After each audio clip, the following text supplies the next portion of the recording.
샬롬 반갑습니다. 10월의 마지막 날 10월 31일 화요일 새벽 하나님께 올려드립니다. 함께 나 주님의 기쁨 되기 원하네 찬양 부르십니다.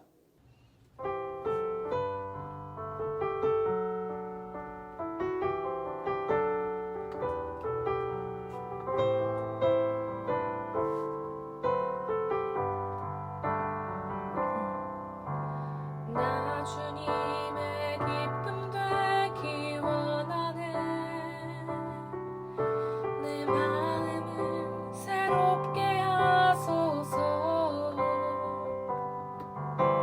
새 무대가 되게 하여 주사. 주님의 빛 비추게 하소서.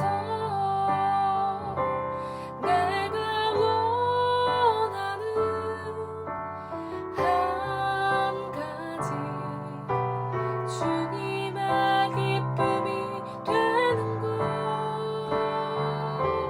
내가 원하는 한 가지 주님의 기쁨이 되는 것.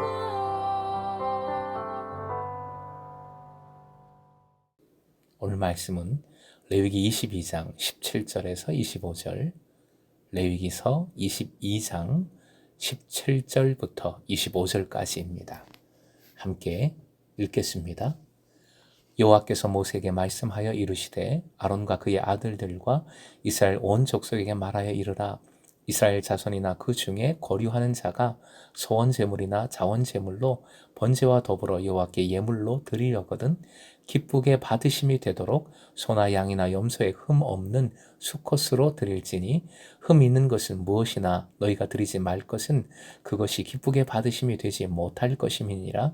만일 누구든지 서운한 것을 갚으려 하든지 자의로 예물을 드리려 하여 소나 양으로 화목 제물을 여호와께 드리는 자는 기쁘게 받으심이 되도록 아무 흠이 없는 온전한 것으로 할지니 너희는 눈먼 것이나 상한 것이나 지체에 배임을 당한 것이나 종기 있는 것이나 습진 있는 것이나 비루 먹은 것을 여호와께 드리지 말며 이런 것들은 제단 위에 화제물로 여호와께 드리지 말라.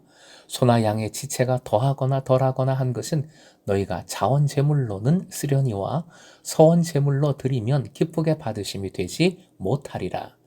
너희는 고안이 상하였거나 치였거나 터졌거나 배임을 당한 것은 여호와께 드리지 말며 너희의 땅에서는 이런 일을 행하지도 말지며 너희는 외국인에게서도 이런 것을 받아 너희의 하나님의 음식으로 드리지 말라.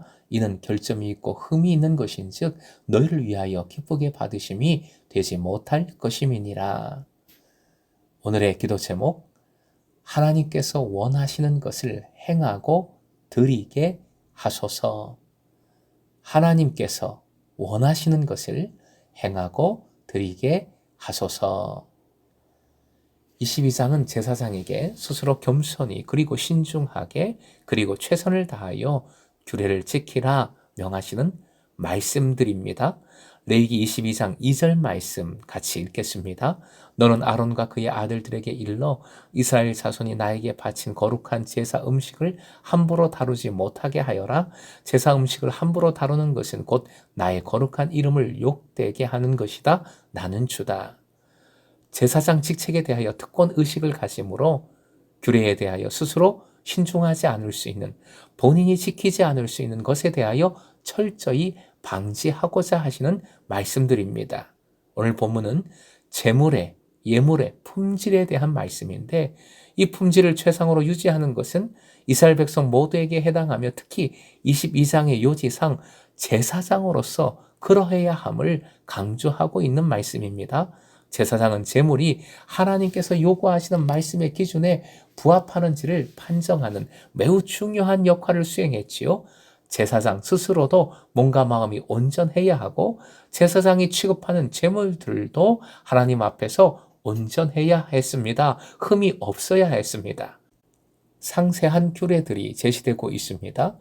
22절과 24절 제물을 부적합하게 만드는 흠의 목록들입니다. 23절 서원제가 아니라 자원제의 경우에는 완전하지 않은 제물을 드릴 수 있다는 허용 규례이고요. 25절 외국인에게서 구입한 하자 있는 재물은 이스라엘인들에게서 산 경우와 마찬가지로 받아들일 수 없다는 규례입니다. 오늘 본문 말씀의 핵심 원리는 두 가지이겠습니다. 화면 보시고 함께 읽겠습니다. 하나님이 받으시는 재물은 완전해야 한다. 재물은 하나님께서 기쁘게 받으시는 것이다. 19절의 표현인데요. 따라해 주십시오. 기쁘게 받으심이 되도록. 이 표현이 오늘 본문에 많이 반복되고 있습니다. 주체가 누구입니까? 하나님이십니다. 헌제자가 예배자가 제물을 준비할 때 최선을 다하는 것은 자기 만족이 아닙니다. 하나님을 위한 최선이 되어야 합니다. 하지만 국민을 위한다 하면서 자기 욕심을 채우는 정치인들처럼 신앙도 하나님을 위해서라고 말은 하지만 결국 내가 좋아서, 내가 원해서, 내가 편해서 하는 것이 될 수 있습니다. 오늘 본문은 자기 욕망, 자기 욕심이 아니라 하나님께서 받으시는 제물이 되어야 함을 가르쳐 줍니다. 이게 가장 강력한 원칙입니다. 중요한 원칙입니다. 그러기에 예배자들이, 헌제자들이 하나님께 온전한 흠이 없는 예물을 드린다고 해서 주님의 은혜를 무조건적으로 얻는 것은 아니었습니다. 하나님께서 예물을 기뻐 받으시고 속죄를 베푸셔야 비로소 헌제자들은 주님의 은혜를 입었습니다. 즉 헌제자가 최선을 다해 가장 좋고 가장 값비싼 예물을 올린 만큼 은혜를 받는 것이 절대 아니지요. 그 예물을 하나님께서 판단하시어 받으시고 기뻐하시고 하나님의 뜻 안에서 은혜를 베풀어 주시는 것입니다. 헌제자는 예배자로서 최선을 다할 뿐이어야 합니다. 최선을 다하는 신앙은 그래서 언제나 이렇게 고백합니다. 시편 19편 14절이요. 함께 읽겠습니다. 나의 반석이시요 구원자이신 주님, 내 입의 말과 내 마음의 생각이 언제나 주님의 마음에 들기를 바랍니다. 사랑하는 예배자 여러분, 독생자를 아끼지 않으신, 우리를 위해 지금도 가장 좋은 것을 주시는, 합력하여 선을 이루시는 하나님이심을 믿으십시오. 하지만 하나님을 예배한다는 것은 내게 좋은 것을 주시기에 예배하는 것도, 그것을 받아내기 위해 예배하는 것도, 심지어 내가 좋아하고 원하는 방식으로 예배하는 것도 절대 아닙니다. 하나님을 하나님으로 인정하는 것, 최상의 하나님께 내 모든 것을 드리는 헌신, 하나님을 사랑하는 사랑 가득한 마음으로 예배하는 것입니다. 그것이 거룩이지요. 오늘도 주님을 기뻐하고 주님께 가장 좋은 것을 드리는 예배의 삶으로 주님과 동행하는 금성의 제자 되시길 주님의 이름으로 축원드립니다.